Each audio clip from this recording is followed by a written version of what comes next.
A broken-down minivan. A mother and 3 children trapped in a whiteout blizzard on a desolate Colorado highway. No heat, no hope. Then, through the swirling snow, a figure emerges, a man whose trained eyes see what others miss, whose instincts save lives in war zones half a world away. What he does next will change everything. But here's the twist. He's not the hero she thinks he is. Before we dive into this incredible true story, if you're grateful for your parents, for the sacrifices they made, for the warmth and safety they gave you, hit that subscribe button right now and show them some love. Now, let's begin. The wind howled like a wounded animal across Interstate 70, somewhere between Denver and the small mountain town of Georgetown. Sarah Mitchell gripped the steering wheel of her 15-year-old minivan, so tightly her knuckles had gone white an hour ago. In the back seat, her 3 children huddled together under every jacket and blanket they owned. Emma, age 9. The twins Lucas and Lily, barely 7. Their breath created small clouds of mist in the frigid air inside the vehicle that had been their shelter for the past 2 hours. The heater had died first. Then the engine had sputtered, coughed, and given up entirely.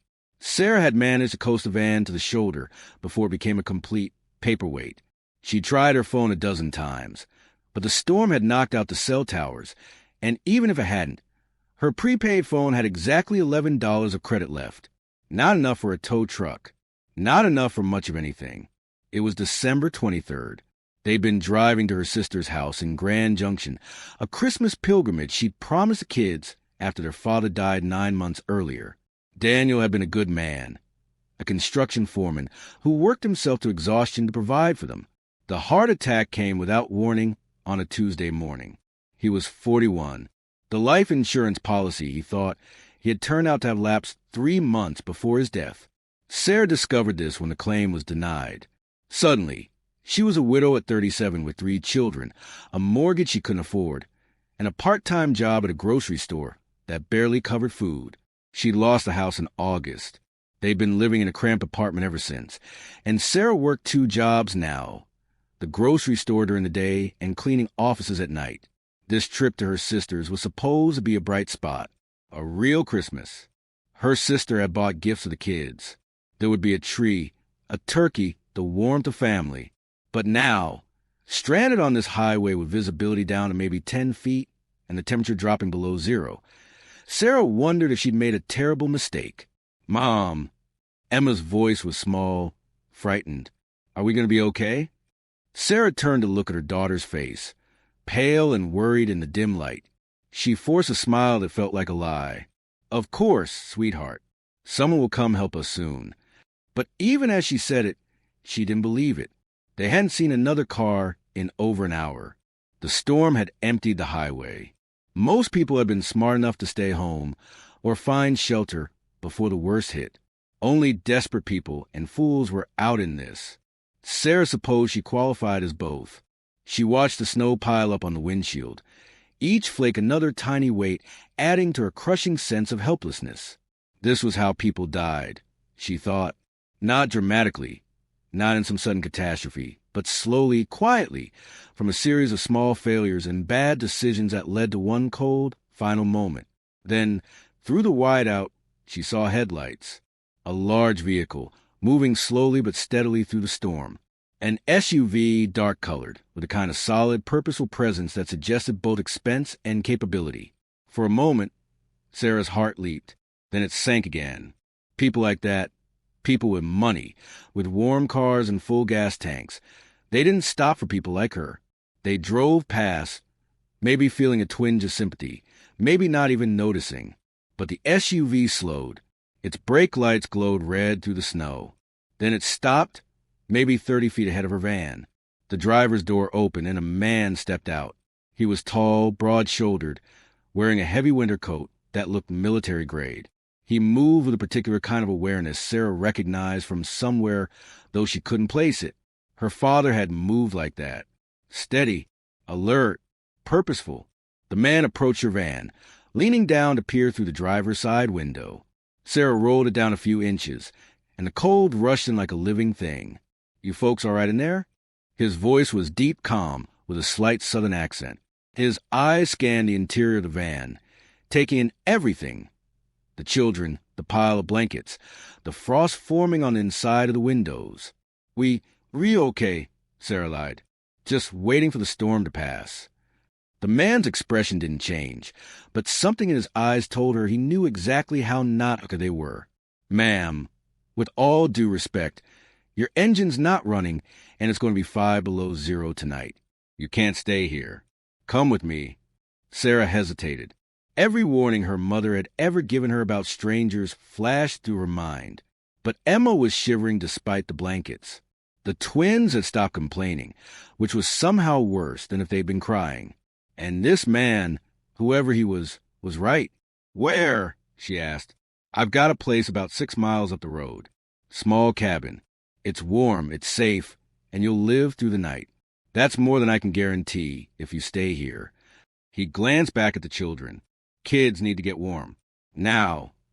Something in his tone, that commanding certainty, made the decision for her.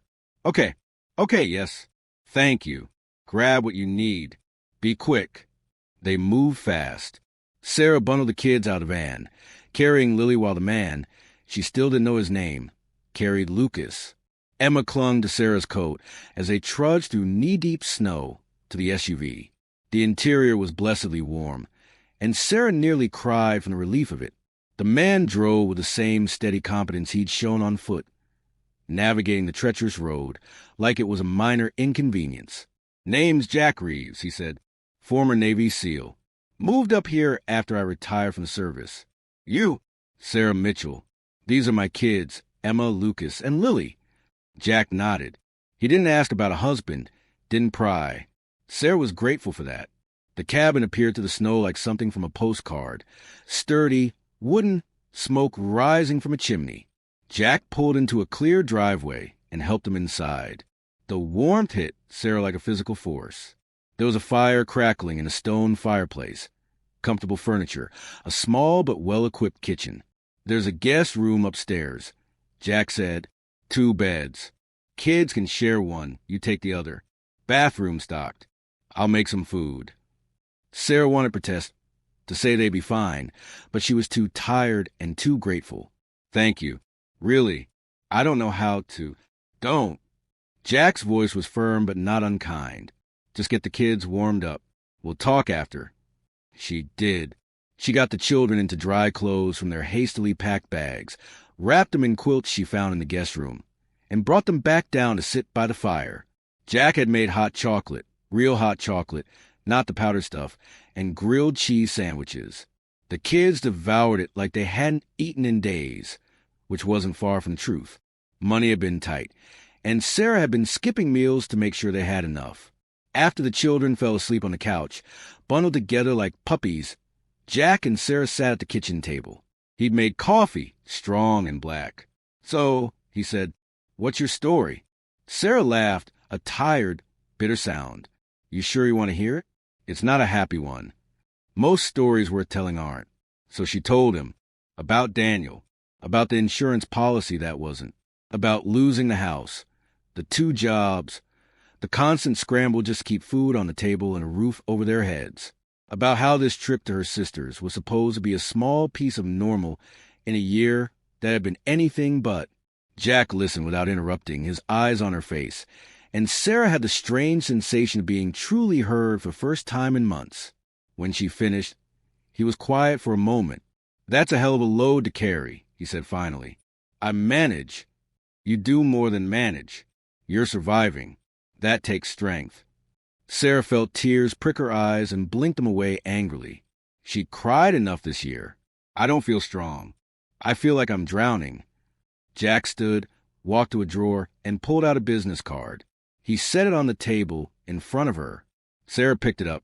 It said, Reeves Security Consulting with a phone number and email address. I run a security company, Jack said. Corporate stuff mostly, but also personal protection, risk assessment, that kind of thing. I'm always looking for good people. Office manager, specifically, someone organized, someone who can handle stress, someone reliable. Pays $60,000 a year plus benefits. Full health insurance for you and the kids. Sarah stared at the card like it was written in a foreign language. I don't understand. You don't even know me. I know enough. I know you drove through a blizzard to give your kids a Christmas. I know you're working 2 jobs to keep them fed. I know you didn't panic when your van died. You just tried to figure it out. That's the kind of person I want working for me. Jack, I can't just accept this. It's too much. It's not charity, Sarah. It's a job offer. You'll work for it. I'm not an easy boss. He smiled slightly. But I'm a fair one. Sarah felt something crack open inside her chest. Some frozen place where hope used to live. Why are you doing this? Jack looked away, his expression distant. I spent 20 years in the SEALs. Saw a lot of combat, lost a lot of friends. When I got out, I had to figure out what I was for if I wasn't fighting anymore. Took me a while, but I realized we don't just fight enemies. We protect people. That's the mission. Doesn't matter if it's on a battlefield or a highway in a snowstorm. When you see someone who needs help, you help them. Simple as that. But Sarah sensed there was more to it. Something he wasn't saying.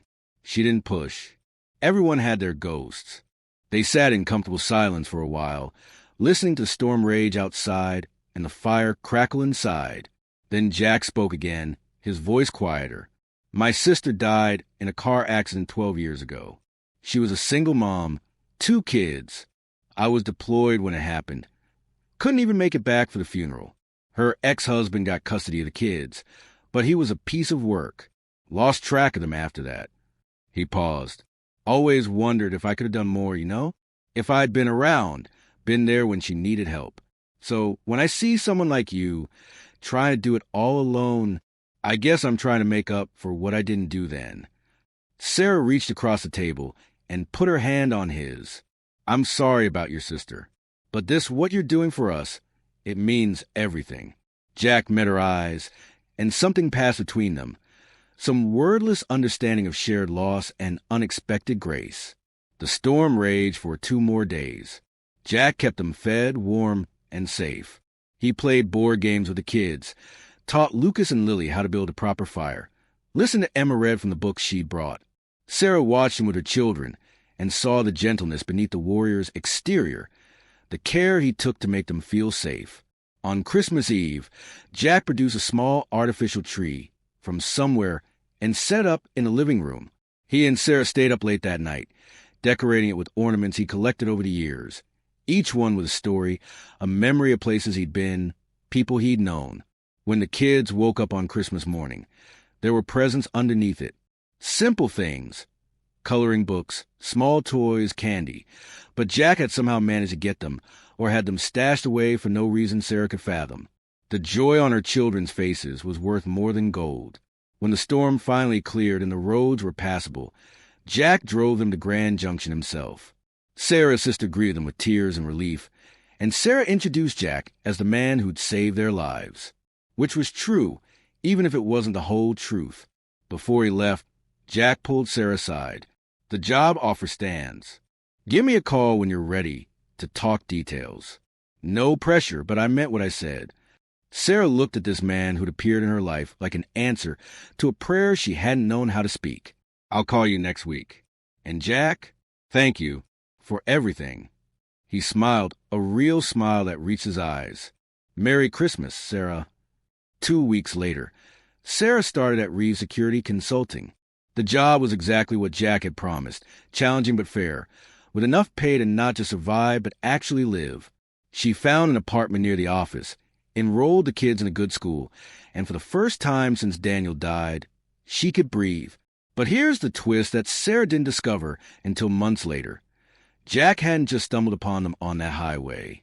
He'd been following them, not in a sinister way, in a protective one. Through a security company's network and his old military contacts, Jack had been monitoring Sarah's situation for weeks before the blizzard. He'd known about her late husband, the financial struggles, the pending eviction. Her name had come across his desk as part of a Veterans Family Assistance Program. Daniel had served 4 years in the Army before getting out to do construction work. Jack had been trying to figure out how to help without being intrusive when he saw her weather route that day and realized she was heading straight into a dangerous storm. He'd followed at a distance, ready to intervene if needed. When her van broke down, He'd been there within minutes. Sarah discovered this when she accidentally saw an old file on Jack's computer one day, a file with her family's name on it. Confronted, Jack admitted everything. "I know how it looks," he said, "but I couldn't just let it happen. I've seen too many families fall through the cracks because no one was paying attention. Your husband served his country. That means something. It means his family matters. You matter." Sarah should have been angry. Maybe she was a little, but mostly she understood. This was who Jack was. A protector, a guardian, someone who couldn't turn away from people in need, even if it meant crossing normal boundaries to help them. "Next time," she said, "just ask. You don't have to orchestrate a rescue to offer someone a job." Jack grinned sheepishly. Where's the drama in that? Years passed. Sarah thrived at the company, eventually becoming Jack's partner in the business. The kids grew up with Jack as a constant presence in their lives, not replacing their father, but honoring his memory by being the kind of man Daniel would have been proud to know. Emma went to college on a scholarship Jack helped her apply for. The twins excelled in school, both showing an interest in service careers like their father and Jack. And Sarah, who'd thought her life was over at 37, found it was just beginning. She and Jack eventually fell in love, a slow, steady thing built on respect and shared purpose. They married on a snowy December day, surrounded by family and friends, with 3 beaming children as witnesses. At the reception, Emma gave a toast. "Mom always tells us about the night we almost froze to death on that highway," she said, "about how a stranger stopped and saved us." But Jack wasn't a stranger. He was family waiting to happen. He was the answer to the prayer Mom didn't know she'd said. And I think Dad somehow knew. I think he sent Jack to take care of us when he couldn't anymore. Sarah looked at Jack, at this man who'd seen them at their most vulnerable and responded with nothing but kindness, who'd given them not just shelter from a storm, but a path forward, who'd shown them that even in the darkest moments, grace could arrive wearing a heavy coat and driving a sturdy SUV. "Come with me," he'd said that night on the highway. And Sarah had. And it had changed everything. Sometimes salvation doesn't look like you expect it to. Sometimes it looks like a former Navy SEAL who can't walk past someone in need. Sometimes it comes in the middle of a blizzard when all hope seems lost. And sometimes, if you're very lucky, it stays. Not just for a night, but for a lifetime. The storm had brought them together. But it was love, patience, and a shared commitment to building something good from the ruins of grief that kept them there. Sarah had lost one love, found another, and learned that the human heart has more capacity for healing than we ever imagined. Jack had found his mission after the military, his purpose beyond war. And 3 children learned that family isn't always about blood. Sometimes it's about who shows up when the world is at its coldest and says, "Come with me, I'll keep you safe." That's the true story of how a widow and her children were saved by an ex-Navy SEAL one frozen December night. But it's also the story of how Jack was saved by them, by their trust, their resilience, and their willingness to accept help when pride might have said to refuse it. We all get stranded sometimes. We all face storms that seem too big to weather alone. The question is whether we're brave enough to take someone's hand when they offer it, and whether we're aware enough to offer our own hands when we see someone struggling. Sarah took that hand. Jack offered it, and together, they built something beautiful from a moment of crisis. Now we want to hear from you. Where are you watching this video from? Drop your state or city in the comments below. Are you from the mountain towns of Colorado where this story took place? The warm beaches of California? The busy streets of New York?